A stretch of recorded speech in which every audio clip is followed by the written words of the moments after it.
Je sais pas pourquoi d'ailleurs. Attendez, c'était peut-être ton côté... J'étais toujours cachée, c'est comme c'était des artistes, j'étais toujours cachée, il fallait pas qu'on me voie. J'étais pas du tout épanouie de ce côté-là, parce que c'est pas agréable. Ouais, sans frustrer, une fois de plus, frustration. Alors qu'il y avait de l'amour, hein, mais une drôle de façon de vivre une histoire d'amour quand même.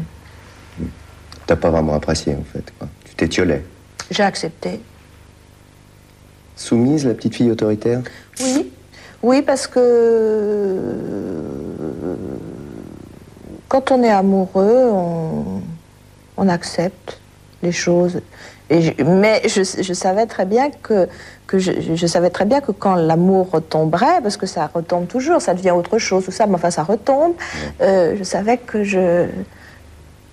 ça m'irait pas. Dès que je pourrais, je partirais. C'est ce que j'ai fait d'ailleurs à chaque fois.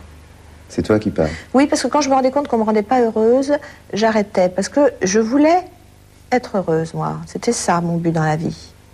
Être heureuse. Alors, qu'importe que ce soit à travers un homme ou à travers mon métier, en fait, l'idéal, c'est de l'être à travers les deux. Ouais. Donc, je courais vers ça. Tout en restant longtemps à chaque histoire d'amour, 5 ans, 3 ans, 2 ans, donc c'est pas rien. Après, j'ai rencontré Michel, ça a duré 18 ans. Donc la rencontre avec Michel, mais ça, c'est une autre histoire. Oui, c'est l'histoire.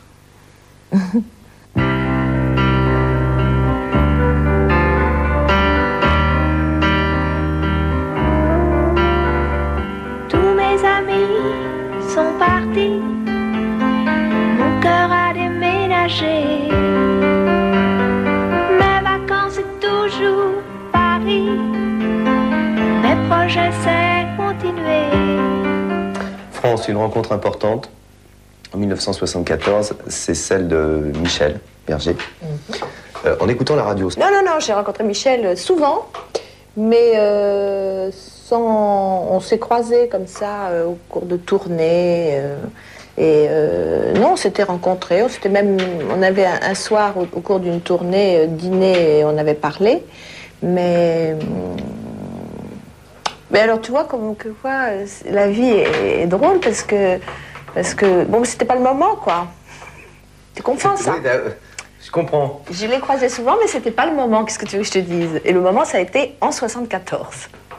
C'était the right time, the right moment, comme disaient les Anglais. En plus, il y avait... Non, c'est 73 même déjà, puisqu'il m'a fait faire un petit bout de voix sur l'album qu'il faisait et sur Mon fils rira du rock'n'roll. Il était très chaud pour te faire chanter, lui, au début? Non, pas très chaud. C'était en absence d'image, toi, en fait. Pas très chaud, parce que j'avais un lourd passif et ça faisait quand même quelques années que je végétais. Donc, comme c'est quelqu'un qui n'aime pas l'échec, il s'est posé le problème de savoir si ça pourrait remarcher, ou je sais pas. Puis finalement, il a écrit la déclaration, et puis voilà, comme ça a marché tout de suite. Quand il était content. Il était content. Quand il t'a présenté la déclaration, quel sentiment tu as eu? Tu t'es dit, c'est pour moi, c'est ce que j'attends? Non, pas particulièrement, parce que j'aimais bien tout ce qu'il faisait. C'était une chanson parmi toutes celles qu'il faisait. Et moi, comme j'aimais tout ce qu'il faisait, donc je ne l'ai pas préférée particulièrement par rapport à celle qu'il faisait pour lui ou celle qu'il était en train de faire. Bon, il s'est trouvé que celle-là était pour moi, mais je l'aime. C'est une chanson que j'aime beaucoup, bien sûr. Je ne pourrais jamais te dire tout ça. Non, je voudrais tant, mais je n'oserais pas. J'aime mieux mettre dans ma chanson une déclaration, ma déclaration.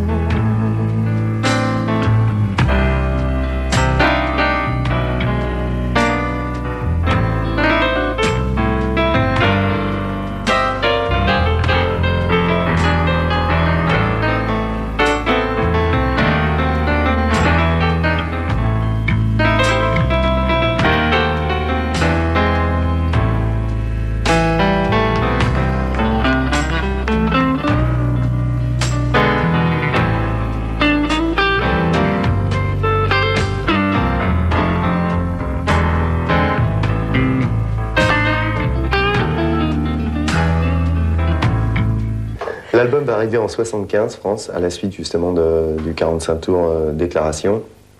Et là, ça va être une révélation totale, justement, sur ces 12 titres. Il se trouve que l'harmonie était déjà avancée. C'est-à-dire que tu partageais l'amour de Michel et en même temps, vous aviez une vie professionnelle active pour la création de cet album. Est-ce que tu as senti tout de suite que c'était... les deux. C'est ce qu'on disait tout à l'heure. Les deux, dis donc. C'est ce que tu attendais, Et les oui. deux. Donc à partir de ce moment-là, j'ai pu m'ouvrir au monde. Enfin épanoui. Enfin épanoui, Non, c'est ça. il faut quand même plusieurs années, mais non, c'était un moment merveilleux. C'était un moment extraordinaire pour moi, parce que je faisais une musique que j'aimais, et puis avec des textes que j'aimais beaucoup, et puis donc je m'épanouissais professionnellement, et j'étais très bien dans ma vie aussi, donc c'était le bonheur. Souris-moi et dis-moi, regarde-moi. Est-ce que tu me trouves jolie comme ça? Je sais tu es fâché contre moi, mais ça va passer quand ça passera. Souris-moi et dis-moi, tu veux que je chante quoi? Dancing Disco, on est en pleine mode disco. Et alors là, Berger va s'en donner à cœur joie, en fait, sur la rythmique. C'était le tout début de la mode du disco. Sur le travail des textes avec Michel au début, justement, entre l'album Déclaration et Dancing Disco, est-ce que tu te sens aussi en parfaite harmonie avec son travail d'écriture? Est-ce que vous partagez les moments d'écriture? Non, pas du tout. C'est lui qui travaillait à ce moment-là. Oui, enfin, Dancing Disco, c'était un disque concept. C'était l'histoire d'une fille qui travaillait la nuit dans une boîte de nuit. Donc ça, c'était un disque concept. Mais non, moi, je laissais le temps s'installer, faire les choses. J'apprenais, j'écoutais. Moi, j'étais complètement fascinée par sa façon de travailler parce que c'était complètement nouveau. Rien n'était écrit. Il rentrait en studio comme ça, il jouait. Les musiciens écoutaient, suivaient, apportaient ce qu'ils avaient en eux. Et ça se faisait comme ça, alors qu'avant, tout était écrit, plus ou moins. Il y avait un arrangeur. Donc je découvre une autre façon de travailler et j'ai trouvé ça tellement extraordinaire de travailler comme ça. Ça, c'était très nouveau. Donc moi, pendant des années, j'ai regardé, j'ai pas arrêté de regarder, d'écouter, d'apprendre. Musique, que les orchestres se mettent à jouer, que nos mémoires se mettent à rêver, et laissons voyager nos pensées, laissons aller nos corps et flotter. L'amour pour notre musique. J'étais enceinte quand j'ai fait le Théâtre des Champs-Élysées. Je me souviens que je m'agite beaucoup, moi en général sur scène, je saute, enfin bon. Et je me souviens que Michel me faisait comme ça dans les coulisses parce que j'étais enceinte et qu'il fallait pas que je me fatigue trop. Mais bon, j'avais pris ces dates et il s'est trouvé que je suis tombée enceinte. Je ne pouvais pas annuler un mois avant ou 15 jours avant la scène, donc je l'ai fait. Mais oui, bien sûr, alors ça, la naissance de ma fille, de mes enfants, c'est ce qui a achevé de m'épanouir. J'aurais jamais pu vivre sans enfants.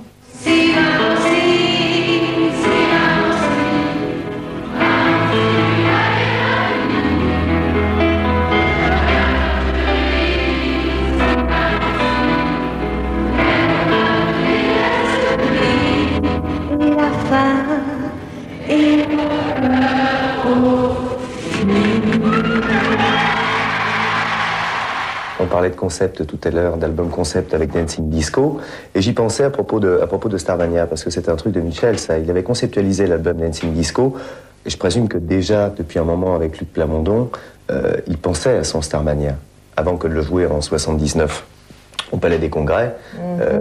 On l'a joué en 79, l'album est sorti en septembre 78, et ça a été commencé à être écrit en 77. Je me souviens. Donc c'est une longue histoire. Ça s'est fait sur 2 ans à peu près, oui. Comment s'est passé ce travail, cette recherche? Parce que énormément de gens sur scène, toi, Cristal, ton rôle de Cristal en 79, c'était Daniel Balavoine, c'était Fabienne Thibault. On a fait la connaissance de Daniel quand on recherchait des chanteurs pour Starmania et on a vu un jour Daniel chantait Lady Marlène un dimanche après-midi, mission de Jacques Martin, je crois. Et on est resté fasciné par sa voix et puis par son attitude, cette fragilité qu'il avait quand il chantait.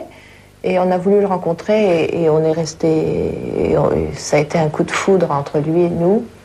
Et c'est merveilleux de pouvoir rencontrer des gens comme ça à travers un spectacle. Qui est-ce qui viole les filles le soir dans les parkings? Qui met le feu au building, c'est toujours les honneurs. Alors, c'est la panique sur les boulevards quand on arrive en ville. C'était vraiment une histoire visionnaire. On est totalement dedans maintenant et dans les années à venir, on sera complètement dans l'époque de cette histoire. Mais en 78, c'était visionnaire. Oui, c'était un petit peu hors du temps. Et la musique aussi, c'était toute une... 2 heures de musique comme ça, les gens n'étaient pas très habitués. Bon, maintenant, on sait le succès que ça a partout. Et donc, je pense que c'était en avance. Il n'y a pas d'autre... C'est ce qui se passe d'ailleurs pour la légende de Jimmy. Quand vous allez découvrir la légende de Jimmy. Tu veux dire par là que Michel était peut-être un peu en avance sur le mythe de James Dean en France et qu'effectivement, peut-être qu'il y aura le mythe se développera par la suite ou dans une dizaine d'années? Non, pas sur le mythe de James Dean, pas sur l'histoire, non, sur la musique. Je pense que la musique est assez très très lyrique et assez particulière et que c'est... On va y venir. Voilà, c'est ce que je pense. C'est ce qu'il a écrit de plus beau. C'est ce qu'il a toujours dit. Donc...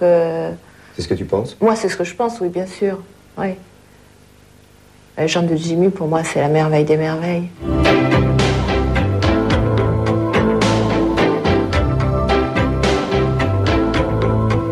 Je n'irai plus au cinéma.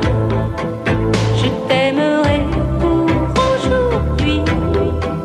Je revivrai à travers toi la légende de Jimmy.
En 1980, je te ramène à cette période. Michel et toi, vous commencez à alterner les albums, les tournées, les prestations. Enfin, pas les tournées, oui. À cause des bébés, voilà. Chacun son tour, quoi. Chacun mon tour. Et on a l'impression qu'en 80, il y a pour toi, il va y avoir Paris-France. C'est un autre album, c'est une autre tendance, une autre France Gall qu'on voit également sur la pochette. Peut-être plus femme, plus mature, plus responsable. Ce disque, c'était avec une petite formation, 4-5 musiciens. Et oui, c'était vraiment un disque très intimiste, je dirais. Après Dancing Disco, on a fait un disque beaucoup plus cool. Et je me souviens, je chantais une chanson qui s'appelait La Mort Douce, que j'aimais beaucoup. Bon, ben, il y avait le piano debout, donc c'est ça qui a tiré le disque, oui. Chouette piano debout, c'est peut-être un détail pour vous, et pour moi ça veut dire beaucoup.